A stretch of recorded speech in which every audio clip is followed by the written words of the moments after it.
Hi everyone and welcome to Curious Convos. This evening in Sydney we have Katina Pollock from Newfoundland tonight, who's based, where are you based at, Katina? St. John's, Newfoundland.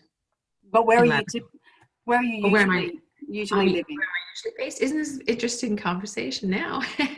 I work out of the University of Western Ontario in London, Ontario, Canada. There we go. Thank you. And we've got Amanda Heffernan from Monash University. Where are you based? As in, you're in Melbourne in the city? Yes. Yeah. Just in the city, in a very happy city right now in Melbourne. Yes. Tell us about that, Amanda, because we're all talking about COVID. Yeah. Well, we had a great day today. So, Katina, we've been under really strict lockdown for the last 100 and something days. And today we have been told we can open back up as of midnight tomorrow night. So lots of tears, lots of celebrations. It's been a very long few months, but yeah, it's really good. That's wonderful. Okay, so tonight we're talking about principal wellbeing. Let's get started. And so how can we draw on the research to assist in these COVID times? What research can we draw on? Do you want me to go first? Yeah. I can hop in. Okay. So I thought about this question quite a bit. And in the Canadian context, I think we are, I shouldn't say at an advantage, but there is emerging bodies of research around trauma-informed practices that have come from Canada's efforts through the Truth and Reconciliation process with its Indigenous communities, which is ongoing, has been ongoing, and hopefully will continue to, the reconciliation will continue throughout all this COVID pandemic.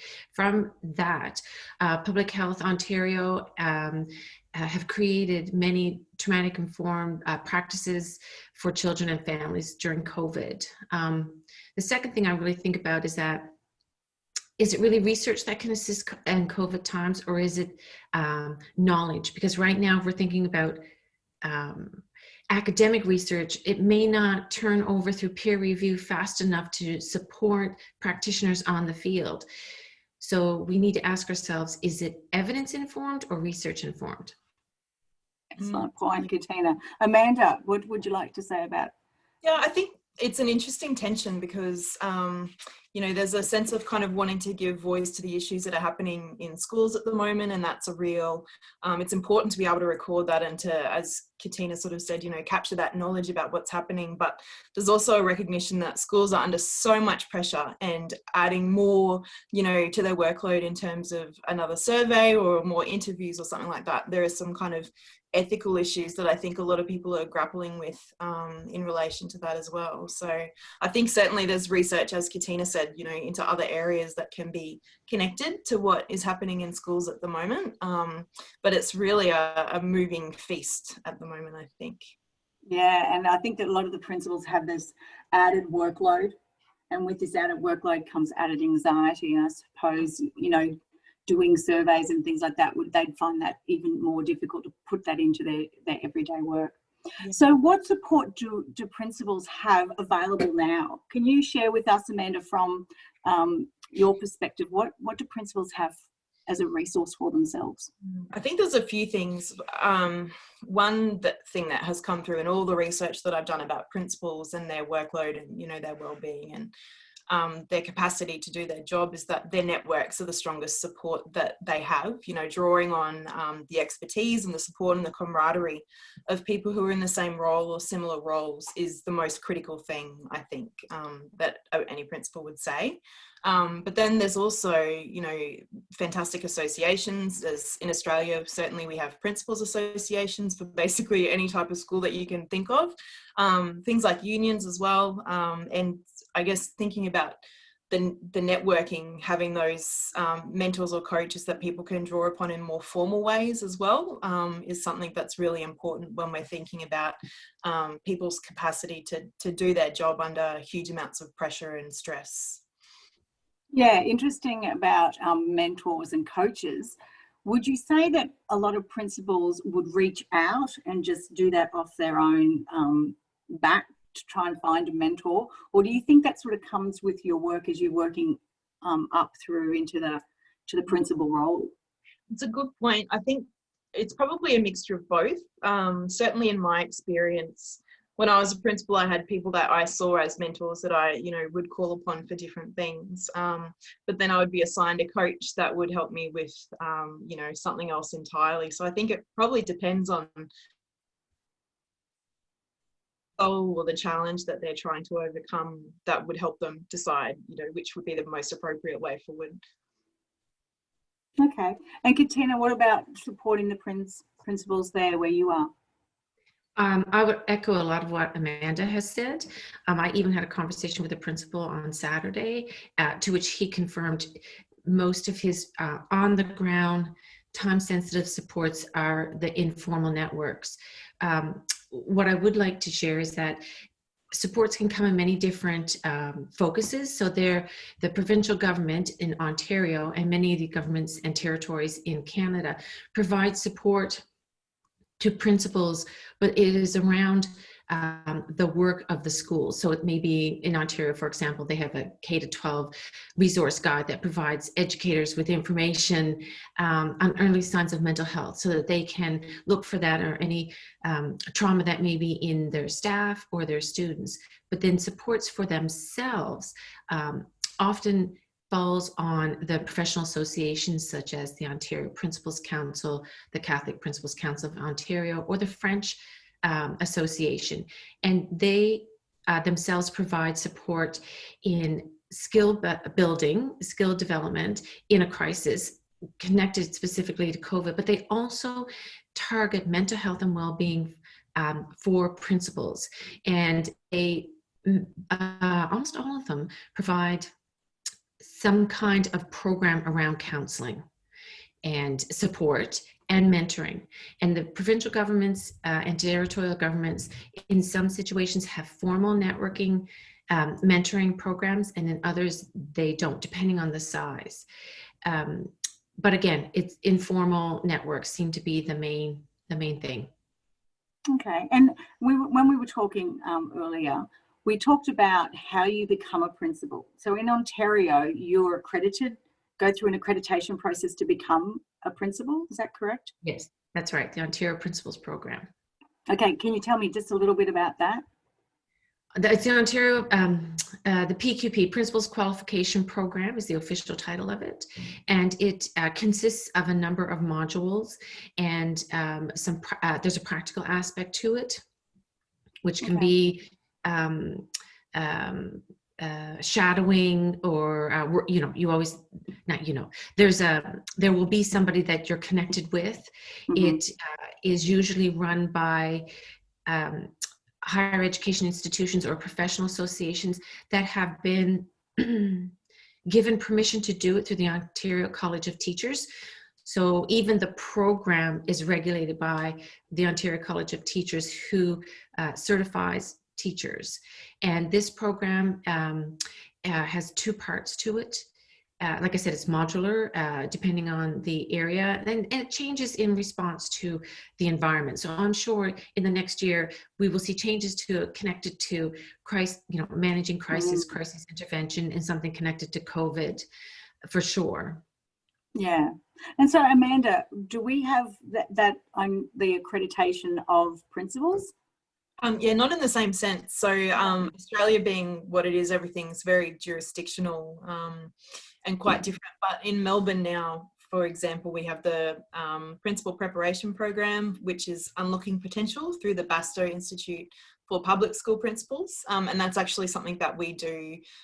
We run that at Monash or through Monash in partnership with organisations, including you guys, because I can see Chris Munro in the participant list. So that involves a qualification through Monash, the Graduate Certificate of Principal Preparation. Then they also have formal coaching with growth coaching.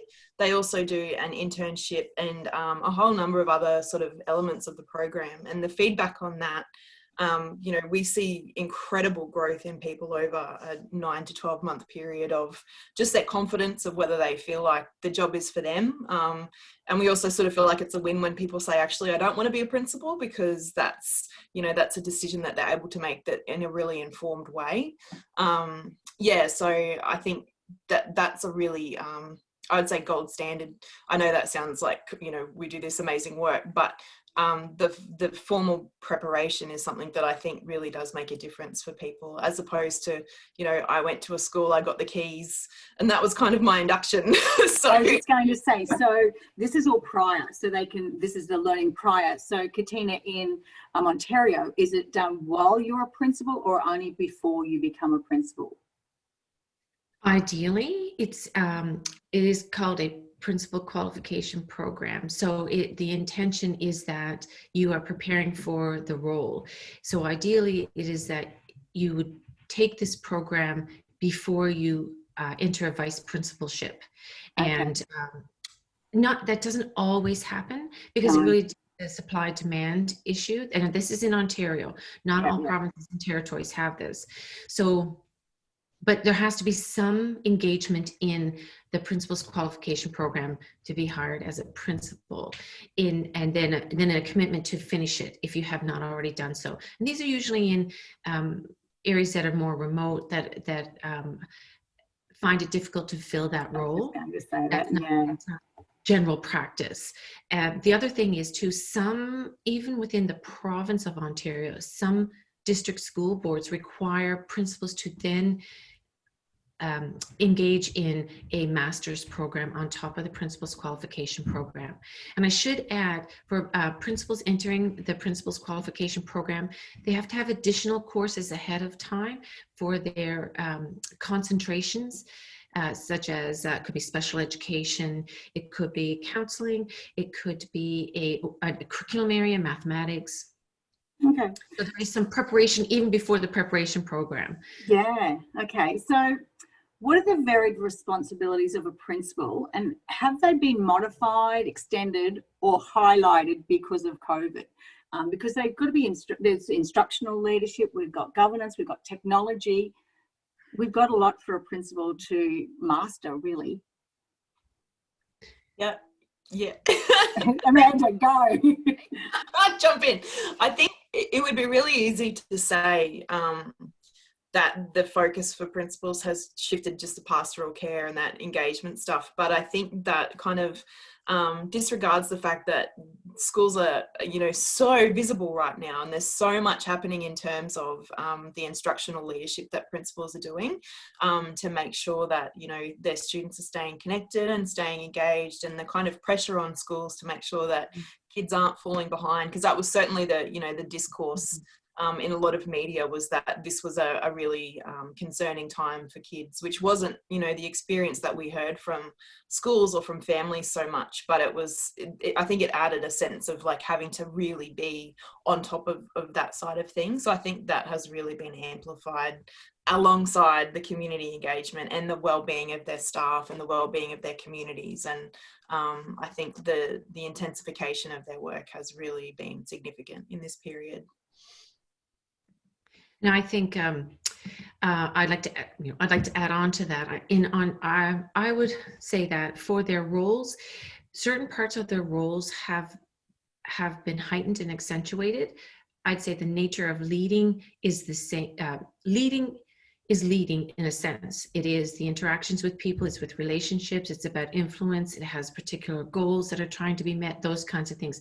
But it's the nature and how that leading occurs that has changed, in the sense of really new, novel responsibilities. And I don't mean novel as in like something exotic or eccentric, but new in what principals in Canada need to do. We know in Ontario is that the government has issued a number of documents in the last 2 months. And the gist of it is that they're now expected to highlight the health and safety aspect of their work around prevention practices, guidelines around measuring any kinds of illnesses and sicknesses. Also, training has changed from not just including instructional leadership and training around curriculum, but now it's also around outbreak prevention, control measures. I would say, in the sense of what's sort of been highlighted, principals' responsibilities for strategizing and utilizing resources now have been prioritized. And Amanda, this comes to what you had said around public education being even more political now, where we're seeing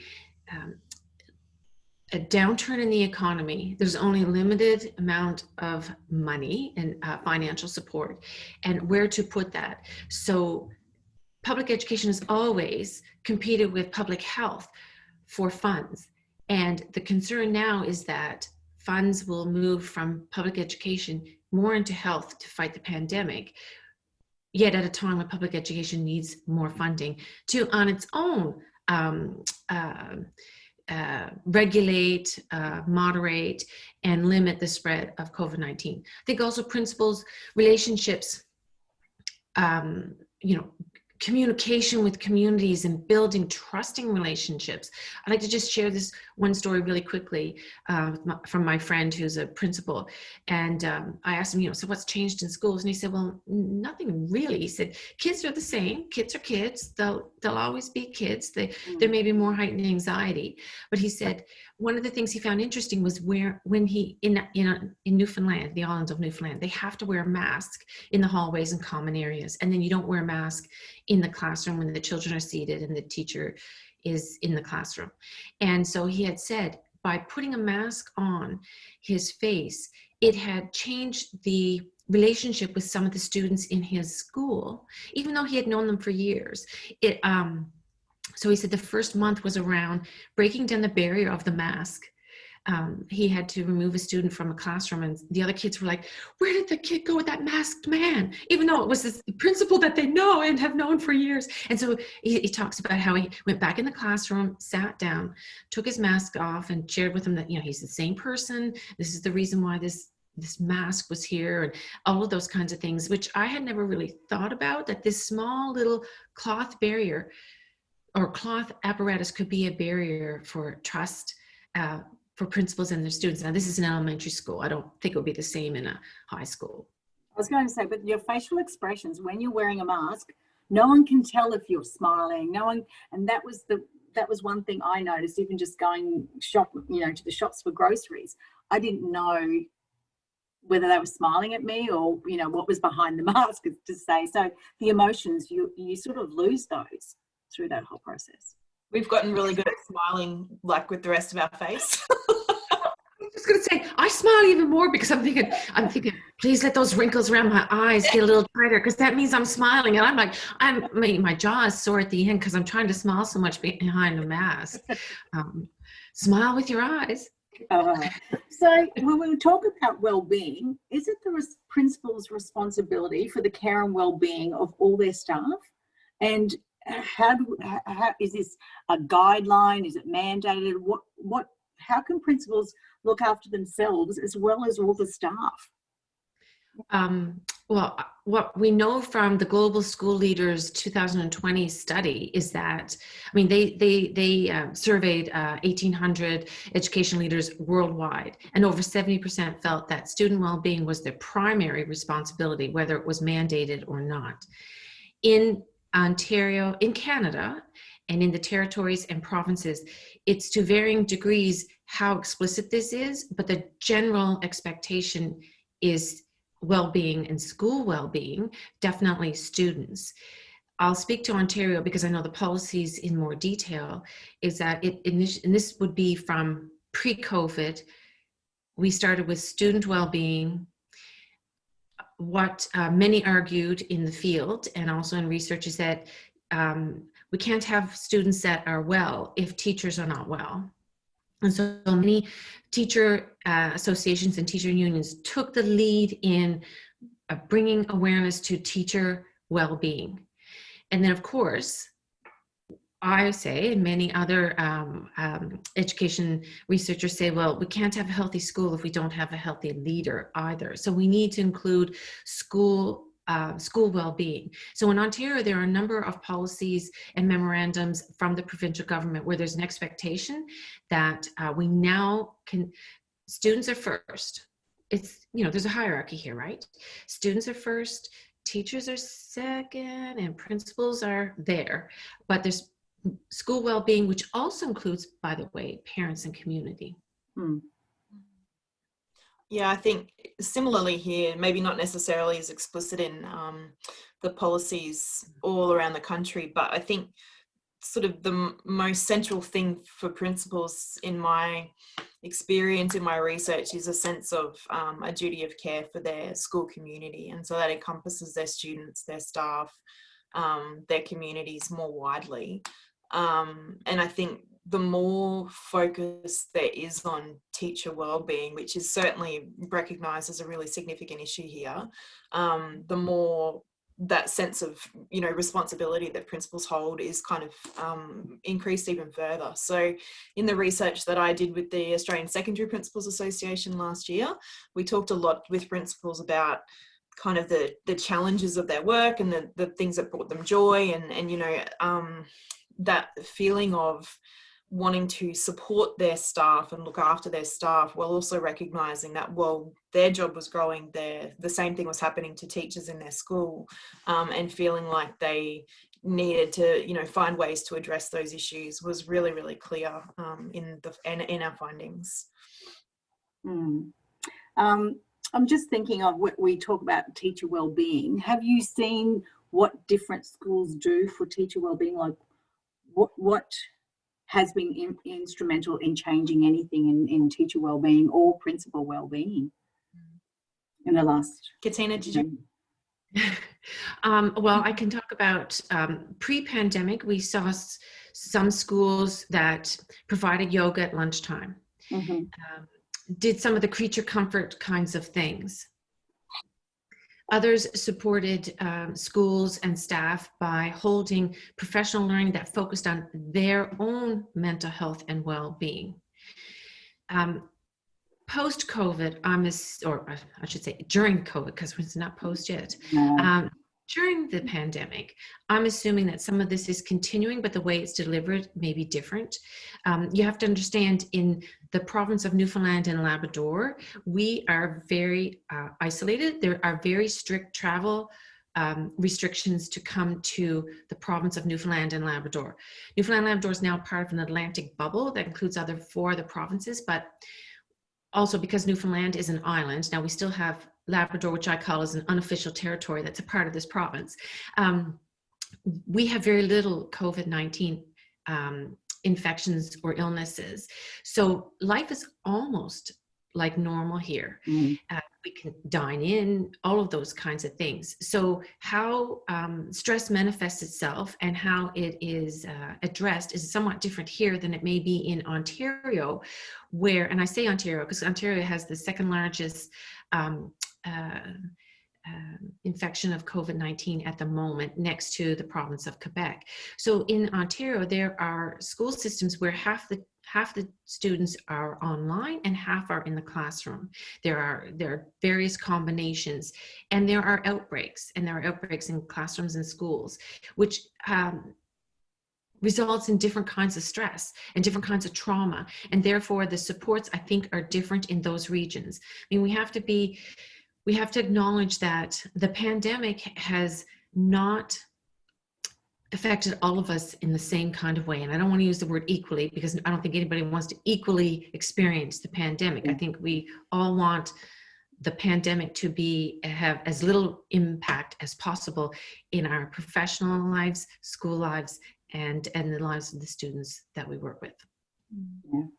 So how important is it for principals to set boundaries? Because, you know, they're juggling a lot of new things. How have you seen principals set up boundaries or learn how to do that? Amanda, can we?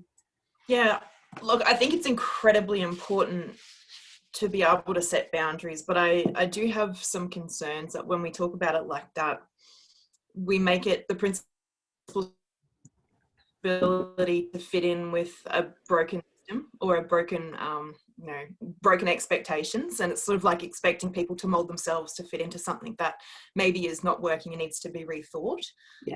certainly, I did some research with Neil Selwyn last year around principals and digital technologies, and looking at how digital technology has sort of reshaped the work of school leaders in Australia. And the difference in the way people just managed emails was astonishing. For some people, they really did set those boundaries, and that, you know, they said, the last thing I'll ever do in my life is have my work emails on my mobile phone, because I just can't have them, you know, in my pocket all day, every day. But for other people, having them there accessible, checking them every 20 minutes, whatever they did, was their coping strategy. And they felt, you know, that allowed them to be on top of it. And so it's not to say one approach is better than the other in any way, but I think part of the concern is around, for me, my work is all about making the system work better for principals, rather than trying to make principals fit the system better. And I think that that's something that, I don't know, there's a lot of work to be done there. But yeah, it's easy to tell people to change their habits and just deal with the system as it is. Well, yeah, I know one school said, you know, no emails after 5 o'clock on a Friday, but then you come to school, or you open it up at 5 o'clock on a Monday morning, and you're inundated, and you've got that anxiety because you know you've got to deal with a lot of emails before you even get into the classroom. Absolutely. So it doesn't suit every personality either. So it's not a one size fits all approach. Right. Yeah, we did a lot of, we made a lot of suggestions we've got a chapter coming out in this really great book that's sort of school-based policies that people can adopt and adapt. And our first question was, do you really need to send emails? Like, does your school need emails? And then we kind of, you know, worked back from there to things are a little bit more realistic perhaps than getting rid of emails entirely. But it is very much about cultures and norms within a school that people have to be able to, you know, to have that buy into and agree to. There was a really interesting conversation you might have seen on Twitter over the last few days. People were talking about the hours that they work and the hours that they send emails and then get replies from people in return. And I think that was really eye-opening too. Yes. I know we've talked about that a little bit too. I know with Karen Edge, different times, and people answer their emails at different times, and because it suits me and I'm in a different time zone, you don't have to respond to that email. But having that underneath, I think, is really important to know that everyone's context is different and everyone's lifestyle is different as well. Katina, did you want to share anything about boundaries for principals? Sure. So in the work that myself and Dr. Fei Wong from the University of British Columbia have done over the last decade now, we see that the whole notion of work-life balance should be really changed to work-life integration. Because when we think of the notion of balance and boundaries, is that it's very individualistic, and sometimes people's work is their life, and it's not necessarily an equal time use kind of thing, because it's driven by need, it's driven by task.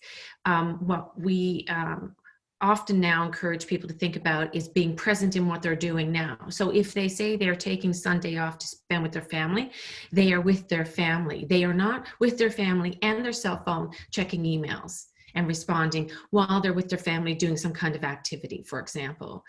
The notion around the use of email, I echo that same for in Ontario and British Columbia, and for most of Canada and the provinces and territories, is that email use is different depending on who you are in your life circumstances. Some people will stay at school till 7 o'clock to finish their email, so they don't have to do any more in the evening. Others will go home right after school because they may have younger children and they're gone home to spend family time. And once the children are in bed, then they open up their laptop and they do their emails late in the evening.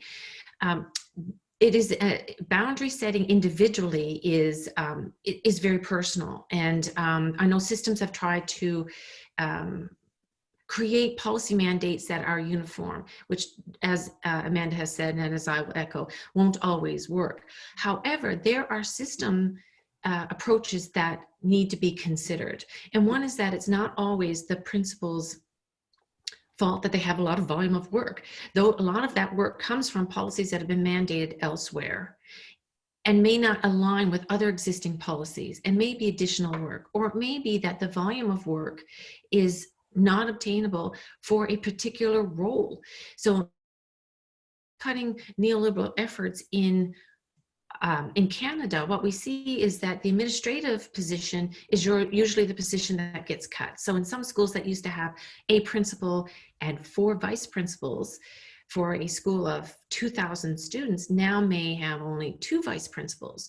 So we see a downloading and an uploading of other amounts of work.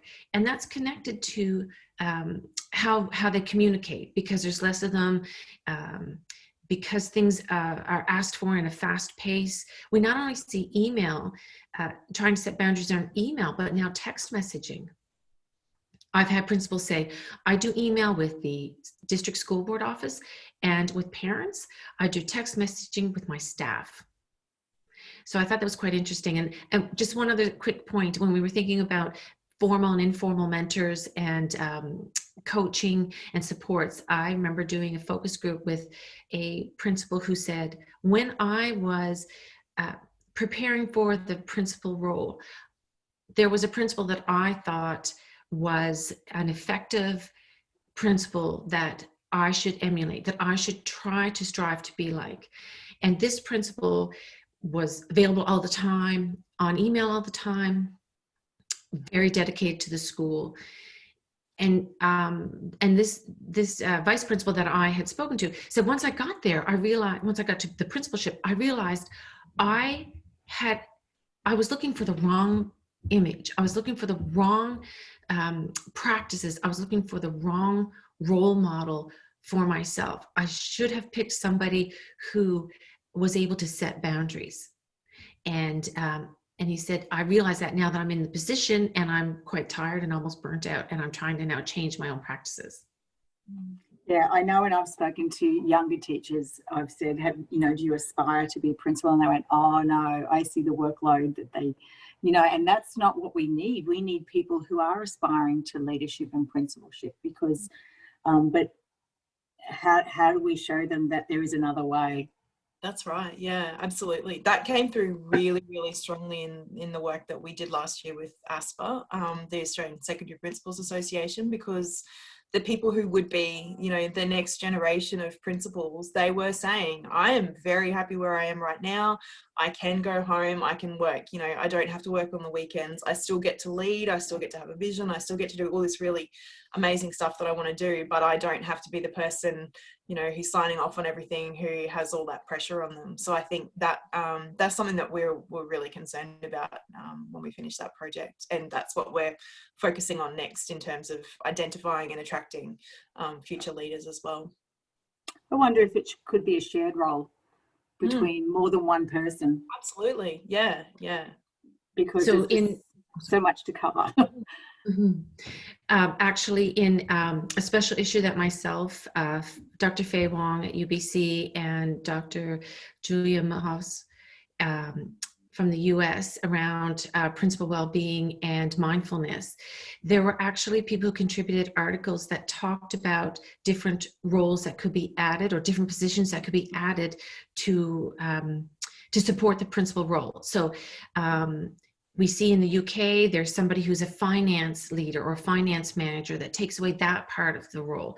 And we see in Chile, somebody who's a pedagogy leader, an expert, that takes the instructional leadership piece away from the principal role. So there are different models that do exist out there that have not necessarily received the same attention yet, but I do think it's growing, considering the situation in Canada. Many professional associations and unions say we just need more vice principals in elementary schools that are K to 6, that have 500 or 600 children and only has a principal, probably needs a vice principal, or various things like that.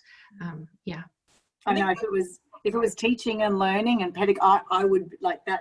I would be there. But it's all the other elements that sort of, I think, well, they're not my strengths. So I'd have to have deputy principals who have the strengths that I don't have. So. Or even more administrative staff. Oops, sorry, Vanda. No, I was just going to say the same thing. Yeah, you've got people playing to their strengths, and you've got, we're not all good at everything. There are, you're going to have people who enjoy things differently. And I think why are we forcing ourselves to try to do everything when we could actually be being creative and thinking differently? And I think, Amanda, this is probably the same for the research you've done. It's like, there's a lot of paperwork, a lot of policies, and a lot of it is administrative work. And so another way that schools systems cut finance and meet their budgets. Well, let me back up. Generally in Canada, the budget, 80% of the budget goes to HR, human resources. And of that, the majority of it is those that are in front of students. Fair enough, that makes sense. So when there's time to cut, you try to protect that. But fair enough, not always, and you get larger class sizes and those kinds of things. But another place where the HR is cut, and that is usually in administrative assistance, which some administrative, there are programs for administrative assistants who are able to do much of the paperwork that sometimes principals find themselves doing, that they really is, I find, is an unintended consequences of the policy generation that's happened in the recent decades. And also cleaning staff, custodians, which is where we find ourselves right now in thinking about how do we keep ourselves safe in the COVID pandemic when some schools don't even have a full-time custodian, but a custodian that's shared with 5 other schools. Now we also see additional work, which I didn't mention before, and that is the cleaning that teachers and principals now do because they don't have enough custodial staff. So that's an additional labor that these leaders are doing. And I'm thinking, Katina, people go, well, the most people that I know, because they want to be with the children, they want the teaching and the learning, but the further up you go, the more away from the classroom you are.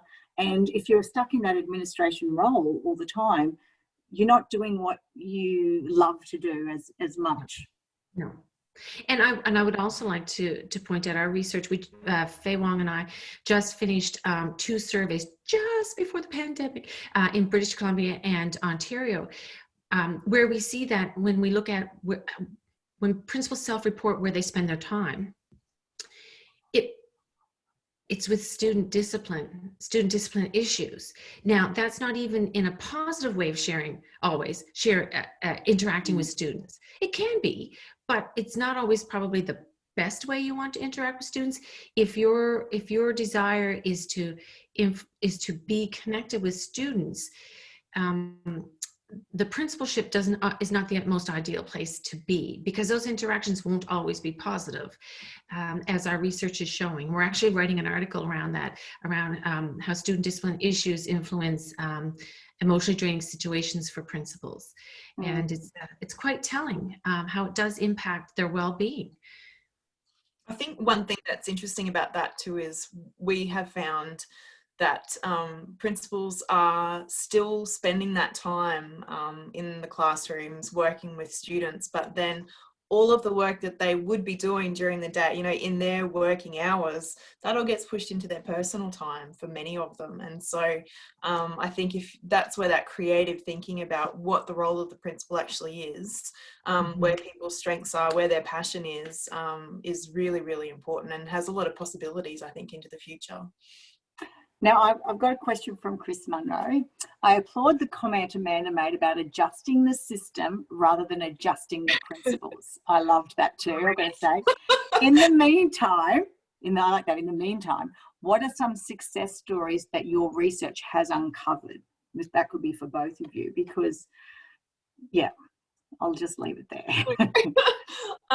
Well, we found, I think, some of the success stories were around the fact that, so for me, one of the things that I kind of look at is the impact of the principalship on the other elements of people's lives. And so more and more I'm hearing stories of the workload, the extension of work into personal hours, the pace of work, the emotional kind of nature of the work, having negative impacts on people's health and well-being, on their families, on their relationships, on their, their personal communities.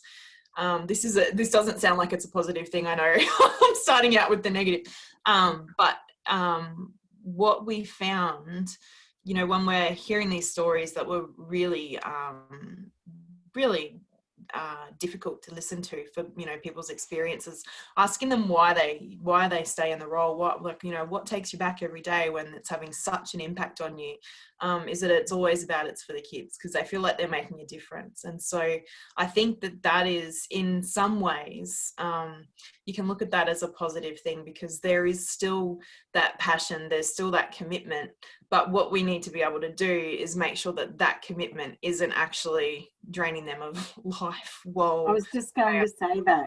Yeah. And yeah, so I was just thinking, with teachers, you know, you go above and beyond because you love the students. With the principals, they go above and beyond. Is there a point, though, that we can't rely on that because of their love for the students? Yeah, I think we shouldn't rely on that. I think education as a whole relies on, it's always for the students. Like, I think Katina would probably agree, we're the same in higher education in a lot of ways. You know, we do the extra work because we care about our students and we want them to have a good experience, and schools are the same. So I think the success story for me is that these stories are being recognised, and the interest that we have had from policymakers, from politicians, you know, from ministers for education at all levels across Australia, who are aware of these issues and are really concerned about them and are committed to trying to make some changes to the work of schools, the work of systems, the work of principals. That is the success story, which I think is born from something that's really concerning and that needs to change. But I think there is a sense of urgency that has probably been spurred on by COVID and the impact, you know, that we're seeing on people. But I think there is a change in the wind, I suppose. I'm an optimist also. So I think we all are. That's why. So the realist in me will bring things. No. So first thing I'm going to say is changing systems takes a long time and a lot of effort. And we know that systems can be quite mammothly slow when we look at, other than what we're seeing happening because of the crisis, because of the pandemic, large scale change is quite difficult to do. And there's research that talks about that. So I think that's the first thing, is recognizing what we're up against, not always blaming victims. Because I've heard this from my research, and I'm very cautious about it, that, principals just need to be more resilient. We're going to do more resiliency training. It's like, no, dude, principals just need less paperwork and you to stop agitating them. I don't say that. I've said it officially here, so let's just hope this doesn't get to certain people. But anyway, so I would like to point out, like in 2016, myself and Karen Edge did a symposium where we had something like 65 professional principal leadership associations attend. And we looked at work-life balance and well-being, and we made lots of recommendations. And in that report, it's interesting, when we look at the report, the word advocacy comes through and comes out. And it was, many associations were uncomfortable. We're at a point, I think, we know what's going on. We know where things stand. Now we need to ask, what are we going to do with that research and that evidence? And how are we going to use it to make large-scale system change? And some associations and some governments are uncomfortable with the word advocacy, advocating for redefining the principal's role, which we talked about already.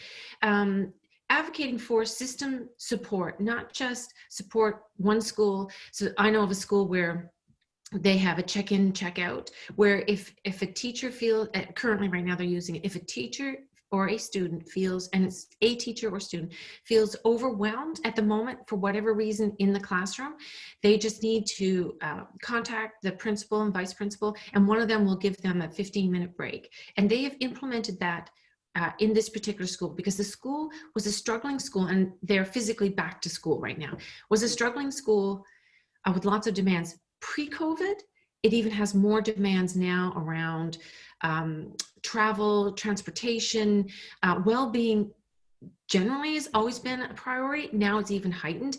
And so the school, the teaching and learning that goes on in the school can be quite stressful for the teachers. And so they've implemented this, but it's only in that school. It's not something that is district board wide or nor system wide. Some of the other things that we've seen starting is that depending on governments and their mandate and platform, they are willing to listen to what the research says. Now, that's not always the case, and we know that. And we know that that can be very fickle depending on who's in power. And this comes back to one of Amanda's blogs where she says education's like a football. And you know, that's a reality, but we have to work with that reality. And I think there are some political policymakers who do listen, and we need to ride that wave when the door opens and it's available to us. Excellent. Well, I've got a question for you both that came through the email. I was wondering if there's been evidence of the change in leadership style during the pandemic, a focus on firefighting, systems, organisations, logistics and management. Either of you would like to comment on that question that came through email? What was the part? There was part of the question I missed there. Could you reread it again? I was wondering if there has been evidence of a change of leadership style during the pandemic, a focus on firefighting, systems, organisations, logistics, management.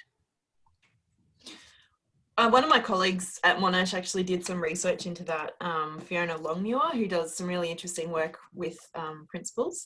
And she spoke about the fact that there was a little bit of everything. You know, there was that firefighting and trying to just keep up with the rapid changes. Certainly in Melbourne, Katina, or everyone else who's not from Melbourne, we kind of went virtual, and then we went back face to face, and then we went virtual again, and now we're just going back face to face. So there was a lot of that kind of duck paddling under the water that was happening from leaders, but they were also really doing a lot of that, I suppose, previously very consultative people were having to make executive decisions and make them quickly. And so that was a real shift that they noted.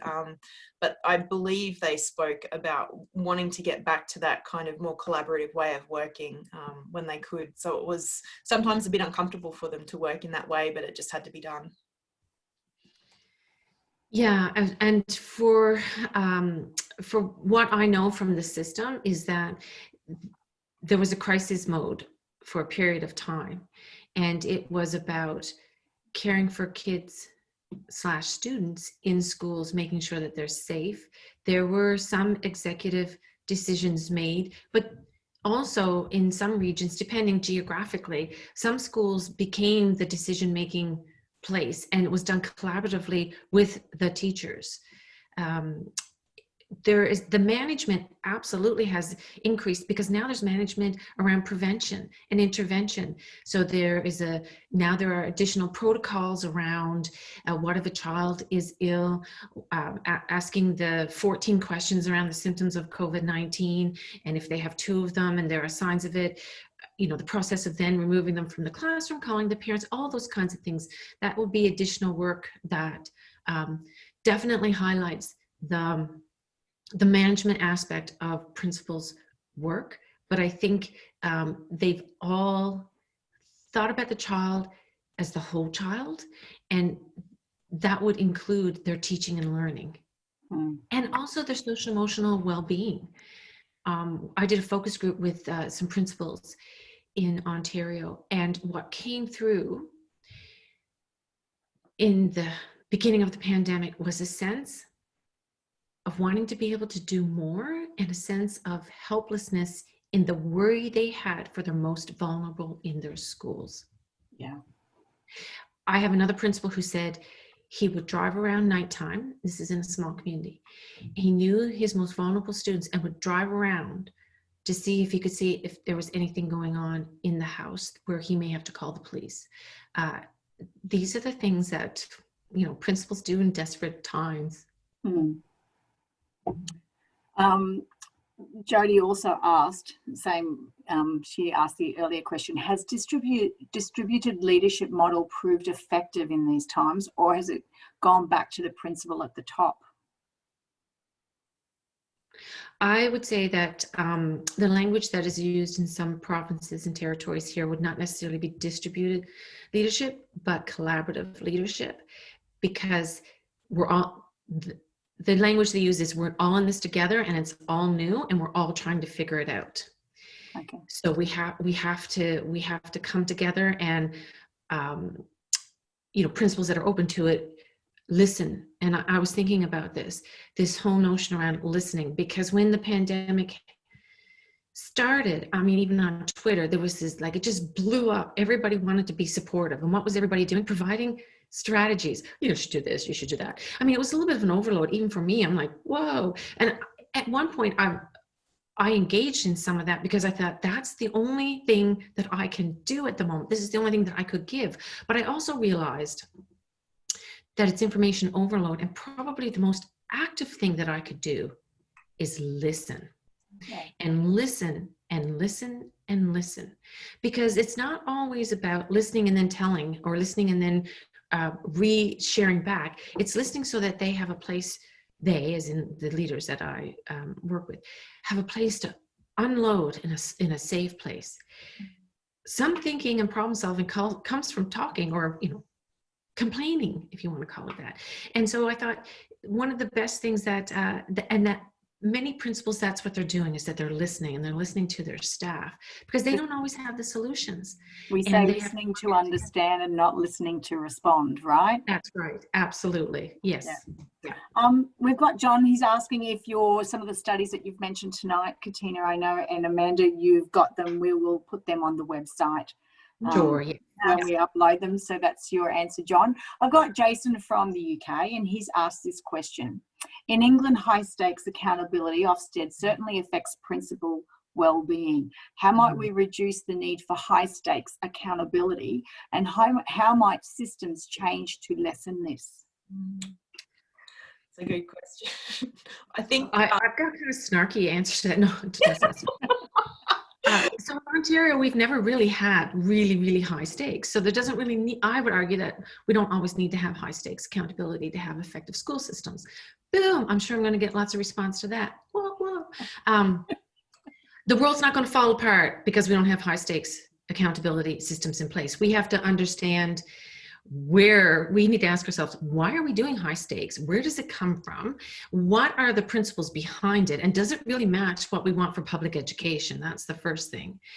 And I had a good friend who was a deputy minister in a couple of provinces in Canada. And when all this came to, when it all fell apart, one of the things she had said was, we're all worried about the kids falling behind, but who are they falling behind? Whom are they falling behind? Everybody has had their education interrupted. So let's just calm down here. Yeah. Who are they really falling behind? They're not really falling behind anybody. And what does falling behind mean? This might be the best time to be teaching lifelong learning skills that will benefit them regardless of what kind of education they experience. So then how do we think about that for accountability systems, and how would you measure that, and how would you understand that? And I'm sure there are ways to do it, but does it have to be high stakes? In Ontario right now, EQAO, which is the Education Quality and Accountability Office, has canceled our provincial assessment program for this year. I'm sure life is not going to fall apart for students, for teachers, or for entire schools and school systems. We will get through it.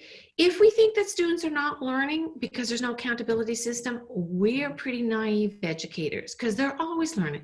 They're at home learning. It might not be what we want them to be learning. They might be on Netflix watching stuff they shouldn't be, but they're still learning. So we need to realize that.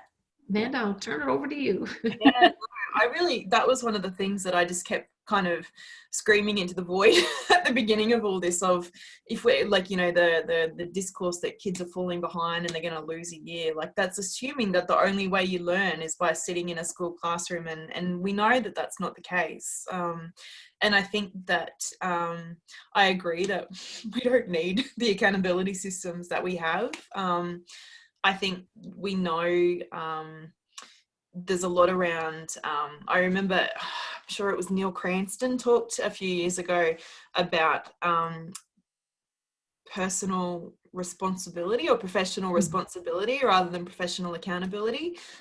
We know what schools should be doing, and I think the vast majority, overwhelmingly, of people are working in ways that we would want them to be working. And it's about trusting and supporting the people that are incredibly skilled, incredibly well trained, you know, incredibly experienced, and know their communities much more than some generic policy of targets or benchmarks ever possibly could. And this is one of my like rants that I could go on for a very long time, so I'll stop there, but that's my thing, is just trust people to do the jobs that they've been employed to do. Trust the professionals. And support them to do that. Yeah. So this question's from Mike Phillips. He said, what 2 or 3 things might existing principals, vice principals, deputy principals, assistant principals do to role model effective practice so other effective teachers, leaders see themselves taking on that career as a principal? I think being really explicit about the fact that it is challenging. You know, when you see someone who you think... Oh, I think she's frozen. I'll jump in. Yes. I'll jump in. So continuing on from Amanda, I think that one of the things, being explicit about what the role is and the expectations are. So if you really love being in the classroom and teaching children, then that's your expertise. Be a leader in the curriculum, but not necessarily in a formal role. The other thing maybe for me would be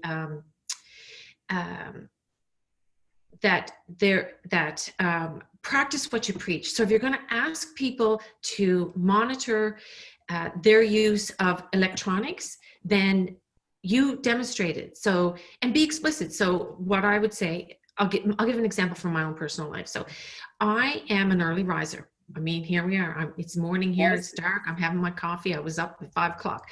I'm a morning riser. Most of the people I work with are late workers. I'm not a late night worker. So I'm explicit when I'm working with people. It's like, you're going to get a lot of emails from me between 6 a.m. and 9 a.m. in the morning. You're going to get no work out of me after 3 o'clock. Now, they'll say to me, well, guess what? I don't get out of bed till 10 and I work till 1 o'clock at night. And I'm like, that's fine. Because what will happen is when I wake up early in the morning, I've got the 1 o'clock work and we keep going. So whatever the project is, and this is from an academic perspective, but at least everyone knows what the boundaries are. That person's been clear about when they work and when they don't work, when I work and when I don't work. That being explicit around what the boundary setting might be, and not always being available. I had a principal say, a vice principal say, my principal said, I do not check emails after 8 o'clock. If you send me an email after that, it won't be answered, not even the next day. He said, I purposely empty my email box. And I'm sure he reads them. And if they're from, teachers and whatever, he says, don't email me between 8 o'clock at night and 8 o'clock in the morning. You can email me the rest of the time and you'll get a response. And so this is how he worked. And eventually people just stopped emailing him late in the evening and would work with him during the rest of the hours that he was available, whatever that was. I think that I've just lost the question, but I think that helps. Now, Amanda, you jump in because sorry, we're looking at strategies that can to demonstrate a good work-life balance for aspiring leaders. Yeah. So I think the thing for me is that Katina kind of highlighted before about the superhero principle, that the person thought they wanted to be, and then when they realized what that took, they realized it wasn't for them. So I think being really open about the challenges of the role is really, really important, because that's where you draw your support from. If you think everyone else is fine, you're not going to ask for help. You're not going to download with someone or seek that supporting, formal support. And so I think the biggest thing that a principal can do for their middle leaders is be really open about what it takes to do the role. And I'd like to hop in. There's one other thing I'd like to share, and that is that education is political, whether we want it to be political or not. And if leaders are in a political role, it might not be as in political leaders, those kinds of things, but they are in a political role, and their role includes I would hope their role includes some kind of advocacy and agency, because if you are a principal, you're responsible for all of the students in your school, or if you're a systems leader, all of the children in your system, all the students in your system. And in Ontario, we now have early childhood education. It's also part of our system. And we have diverse student populations, and there are only limited resources. So we need to think about the politics that are played in the role, and very few people talk about that. And sometimes those are the things that keep people awake at night, also get them in trouble with their employer. And there are skill sets around that. I mean, it's around political acumen. And some people think, oh, that's a dirty word. You can't say political. And, and then the notions come up like, oh, we're going to overthrow the government and we're going to be radical. No, it's about knowing how to fight for the resources that you need for your students in your school, and knowing how to ensure that you're doing the best you can for their education. Awesome. Well, we've run out of time. We still have more questions. We have more questions to go. But I want to thank you, Katina, all the way from Newfoundland, really early in the morning for you, and Amanda from Melbourne. Yay, Melbourne, celebrating tonight. So thank you so much for your time, for sharing your knowledge and your experience and your research. So everyone can check that out on the website when we upload this. And is there anything you want to finish off by saying, Katina? Well, Amanda, whoop, whoop, go celebrate. We won't send you any emails in the next 24 hours. And Andrew, if there are any more questions, we can probably do them on Twitter and make them public, yes, and then ask myself and Amanda to respond. That would be really great. That's great. Just use the hashtag #CuriousConvos and we can answer those. Thank you, Amanda. Is there anything you wanted to say before I finish off and announce our next guest? Yeah, thank you so much for the chance to come and talk about this. I think this is the thing I care the most about. So I really appreciate the chance to talk, and especially with Katina as well. So thanks. Awesome. Thank you. It's been a privilege.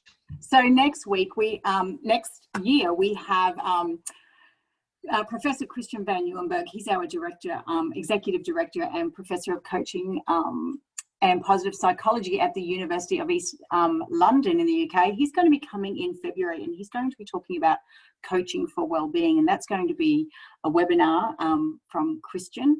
And then in December, we have Ellie Drago-Severson is my guest, and we're going to be talking about feedback and the importance of feedback. So I want to thank everybody for joining us this evening, and I hope you all learned a little bit and starts a good conversation maybe in the staff room tomorrow. Thank you. Thanks, everyone. Bye-bye.